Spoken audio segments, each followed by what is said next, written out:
Chapitre 4 Mardi 4 décembre, 17 heures. Sabine et moi avons le front collé contre la fenêtre du salon. Nous attendons notre père qui doit venir nous chercher d'une minute à l'autre.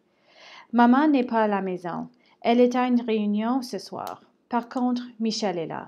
Il est assis sur le canapé, les pieds posés sur la table basse. Je lui en veux pour dimanche soir, pour avoir été méchante avec ma mère et l'avoir poussée contre le mur. Comme la dernière fois, après l'avoir fait attendre, il est revenu. Pas que je l'ai espionne, mais je l'ai entendu se justifier en expliquant qu'il était pas vraiment stressé par son travail en ce moment et qu'il n'avait pas voulu être méchant. Je crois que j'aurais préféré qu'il ne revienne pas cette fois-ci. Ce soir, les filles, je vais amener votre mère au resto. Comme ça, on va être sûr de bien manger, ironise-t-il. Pas de commentaire. D'ailleurs, la voiture de mon père apparaît au bout de la rue.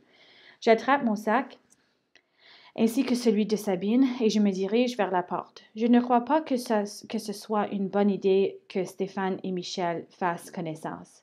Bye Michel, bonne soirée. Puis j'ajoute à l'intention de ma sœur. Tu viens, papa est là. Je me précipite à l'extérieur alors que mon père se gare devant la maison. Sabine sort à son tour, suivie de Michel. Elle se jette dans les bras de notre père qui vient vers nous. Allô, ma belle, lui dit-il en l'embrassant. Je m'approche aussi et lui donne un bec sur la joue. Michel n'attend pas que je fasse les présentations. Salut, moi c'est Michel. Je suis le nouveau chum de ton ex, dit-il d'un ton arrogant. Mon père a l'air surpris. Je lui ai annoncé il y a quelques semaines que ma mère avait un nouveau copain, mais il ne s'attendait probablement pas à le trouver ici ce soir. Salut, Elsa n'est pas là? Demande-t-il en regardant vers la maison. Michel se place devant lui, comme pour lui barrer la route. Non? Tu avais quelque chose à lui dire? Non, non, rien de spécial.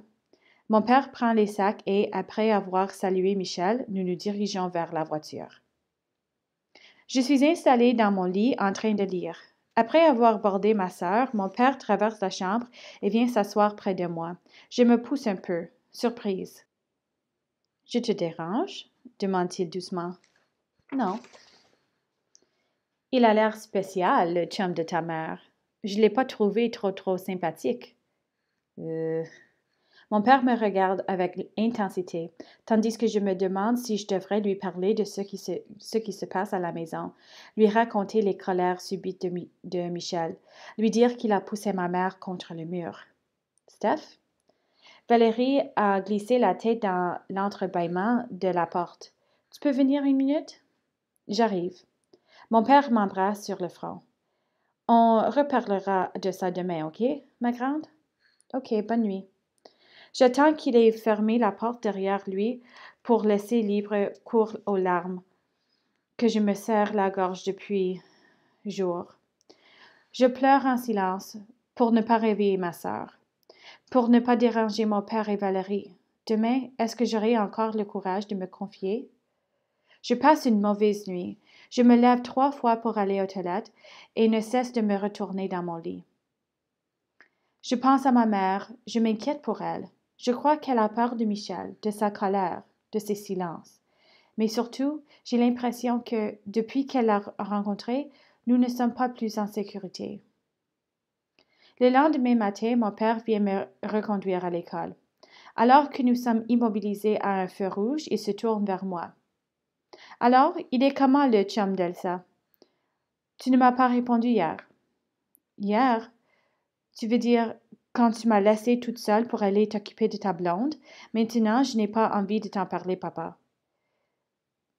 Michel? Oh, il est correct, que j'ai répondu, gardant mes pensées pour moi. Pas plus que ça? Il est correct, qu'est-ce que tu veux que je te dise? Si tu veux en savoir plus, t'as qu'à demander à maman.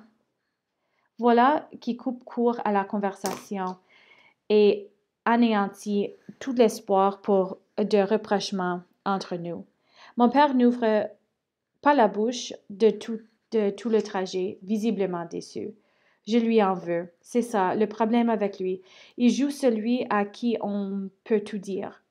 à qui on peut faire confiance, le bon papa qui aime ses enfants plus que tout. Mais dès que sa chère Valérie lève le petit doigt, plus rien d'autre n'a d'importance. Jeudi 6 décembre. Après l'école, je vais chez Marianne car nous avons un travail d'équipe en géographie à finaliser.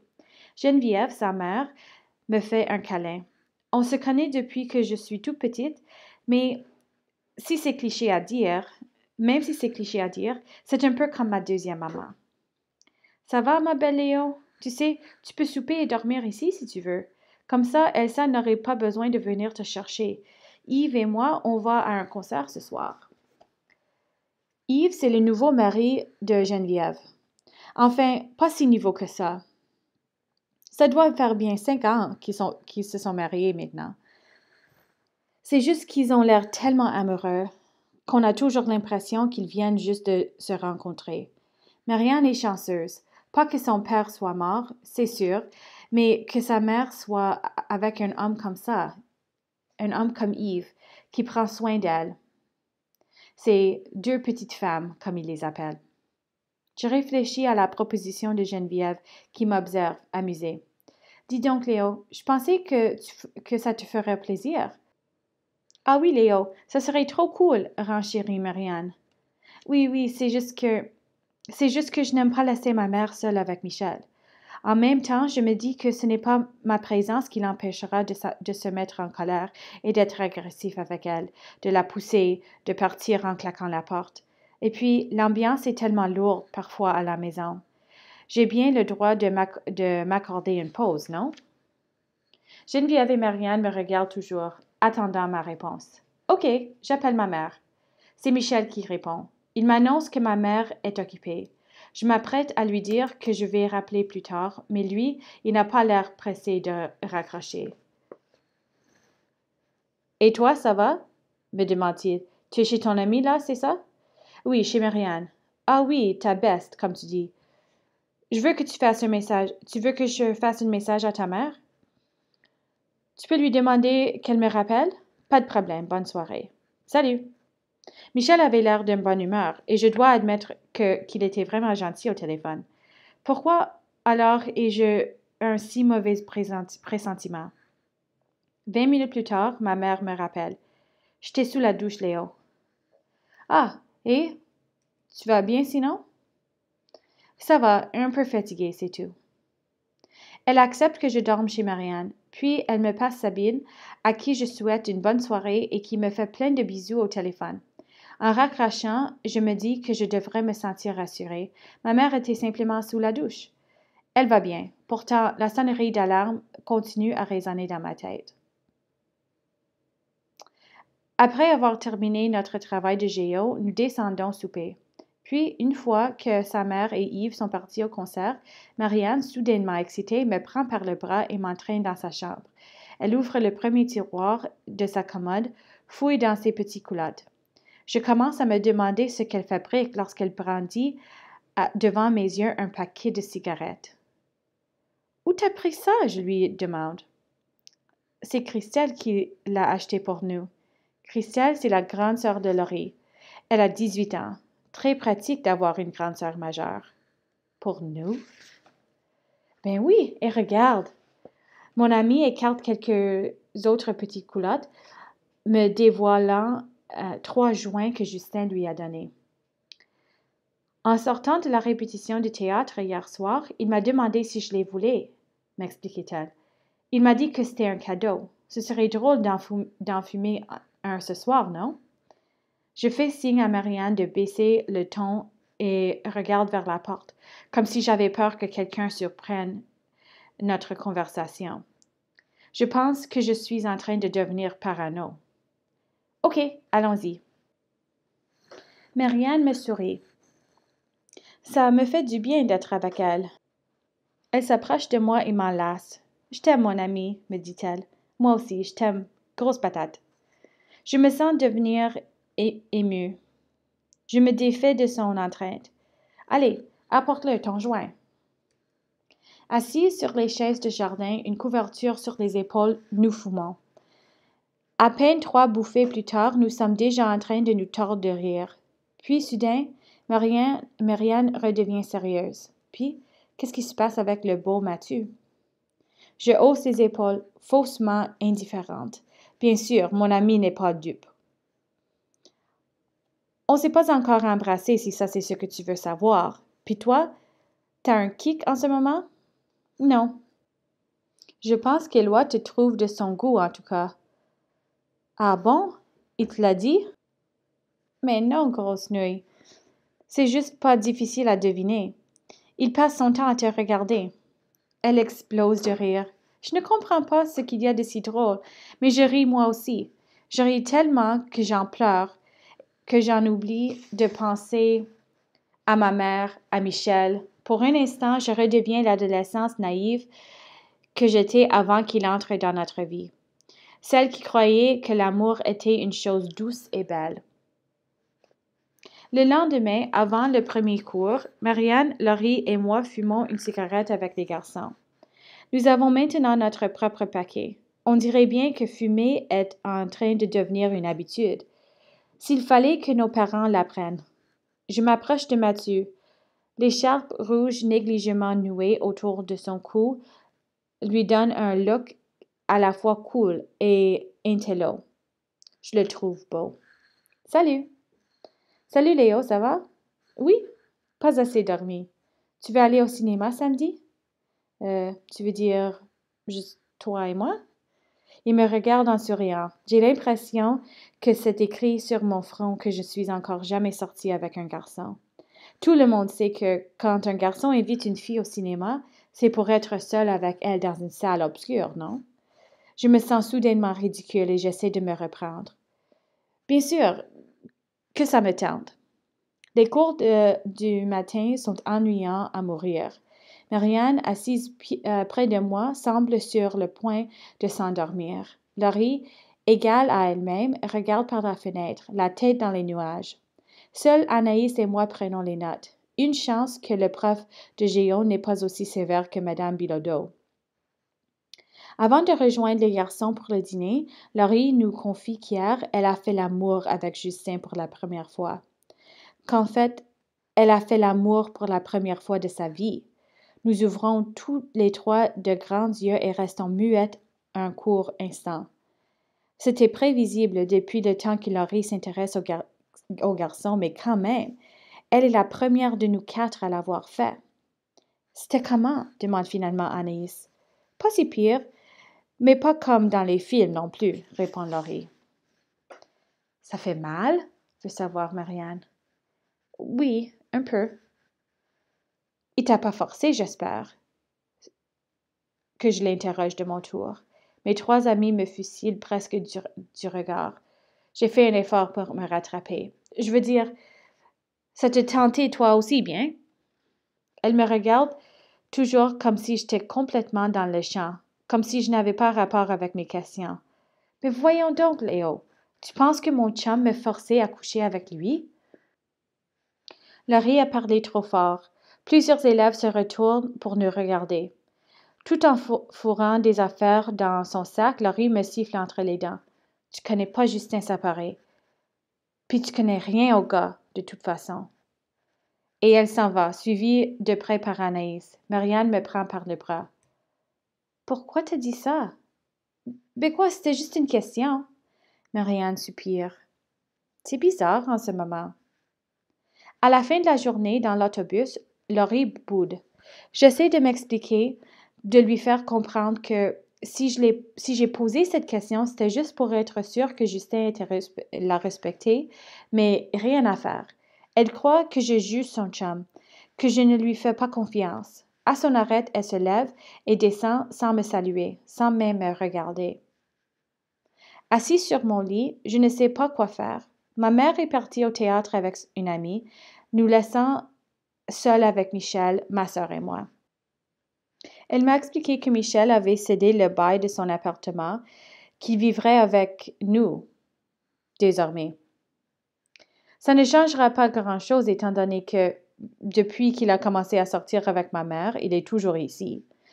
Mais l'idée que ma maison sera désormais aussi la sienne me donne envie de me payer une bonne dépression.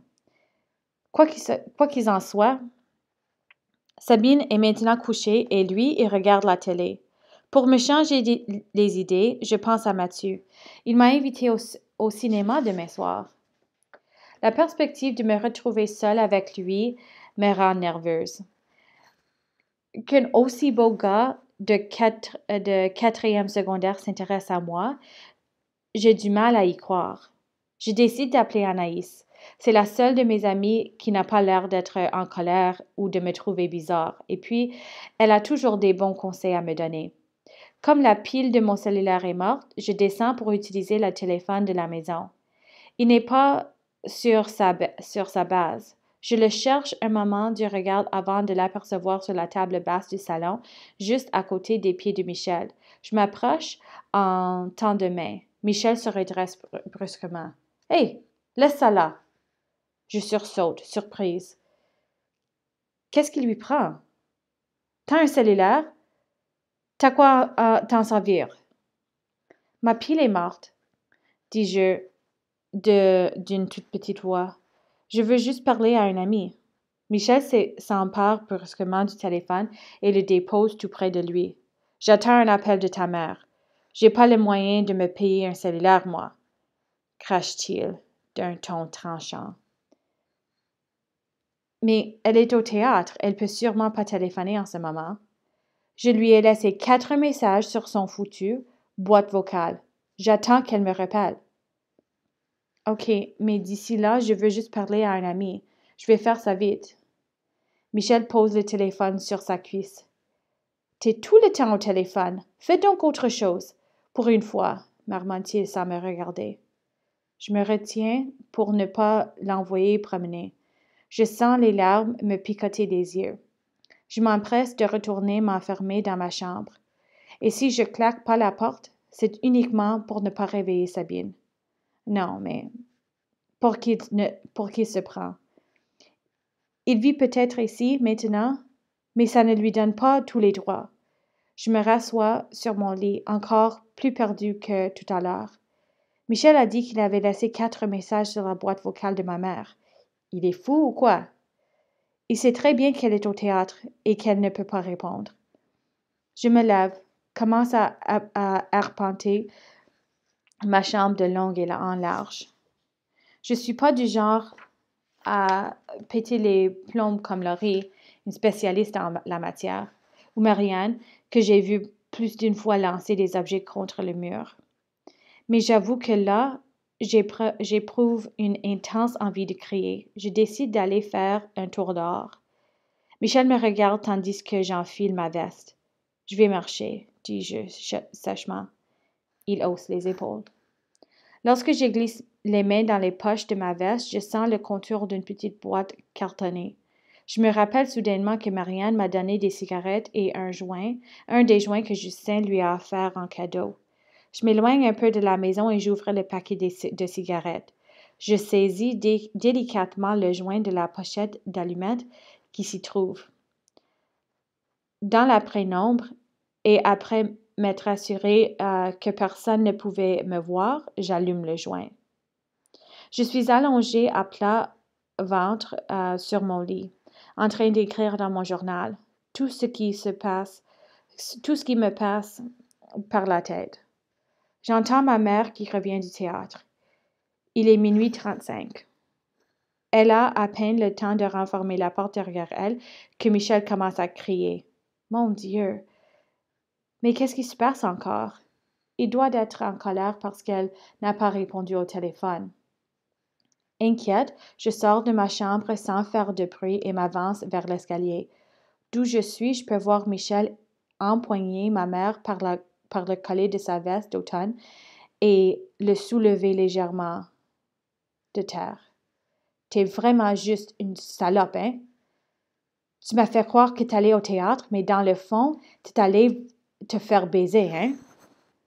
Les pieds de ma mère s'agitent dans le vide. Arrête, lâche-moi, parvient-elle à articuler faiblement. Mais Michel ne s'arrête pas. Il la jette contre le mur. Ma mère s'effondre au sol, tremblante de peur. Michel semble alors se calmer un peu. Il se met à arpenter le salon de long et large en se tenant la tête en 2 mains. J'ai essayé de t'appeler 6 fois. 6! Tu me pousses au bout. Je m'inquiétais, moi. T'aimes ça, hein? De me faire souffrir? J'étais au théâtre, j'avais éteint mon téléphone, explique ma mère en pleurant. Je te jure que... Ta gueule, lui crie Michel. Laisse-moi tranquille maintenant. Ma mère reste là, prostrée par terre, semblable à une poupée avec laquelle plus personne ne veut jouer. Michel s'affale sur le divan et rallume la télévision.